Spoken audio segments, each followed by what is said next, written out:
Hello বন্ধুরা, good morning. আমি তৈরি করছি আলু বেগুন দিয়ে বাটা মাছের ঝোল। প্রথমে কড়াইতে তেল নিয়ে নিচ্ছি। যতক্ষণ তেল গরম হচ্ছে মাছগুলোতে আমি নুন হলুদ মাখিয়ে নিলাম।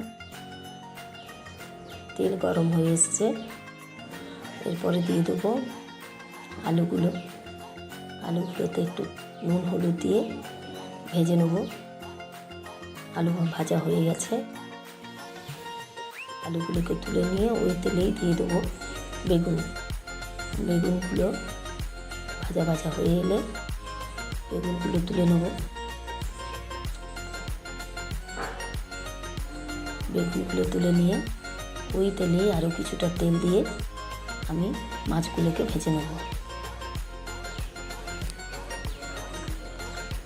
মাছগুলো ভাজা হয়ে গেছে, মাছগুলো তুলে নিয়ে ওই তেলেই দিয়ে দেবো কালো জিরে ও তেজপাতা ফোড়ন। কালো জিরে তেজপাতাটা একটু গরম হয়ে এলে দিয়ে দেবো টমেটো কুচি এবং কাঁচা লঙ্কা।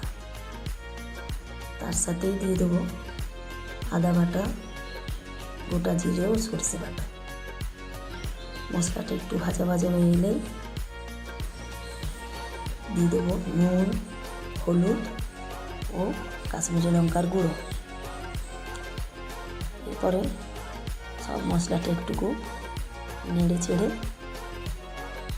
ওর মধ্যে দিয়ে দেবো ভেজে রাখা আলু ও বেগুনগুলো দিয়ে মশলাটাকে আরও কিছুক্ষণ নাড়িয়ে নেব, যতক্ষণ না মশলা থেকে তেল ছাড়ছে।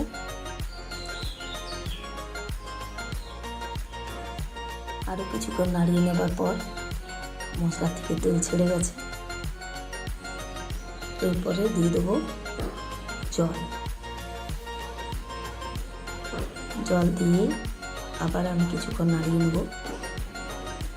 এরপর আর একটু বেশি জল দিয়ে ঝোলটা ফুটতে দেবো।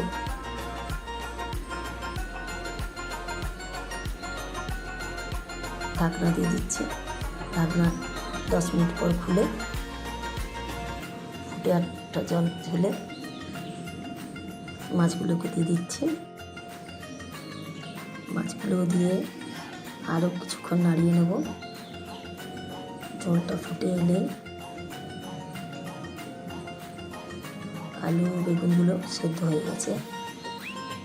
এরপর ঝোলটা কিছুক্ষণ ফুটে উঠলে নামিয়ে নেব। তো তৈরি হয়ে গেল আমাদের আলু বেগুন দিয়ে বাটা মাছের ঝোল। তো চলো এরপর খাবার পালা।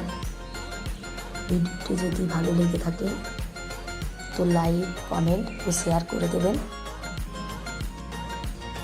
অতি অবশ্যই সাবস্ক্রাইব করবেন। চলুন আবার দেখা হচ্ছে।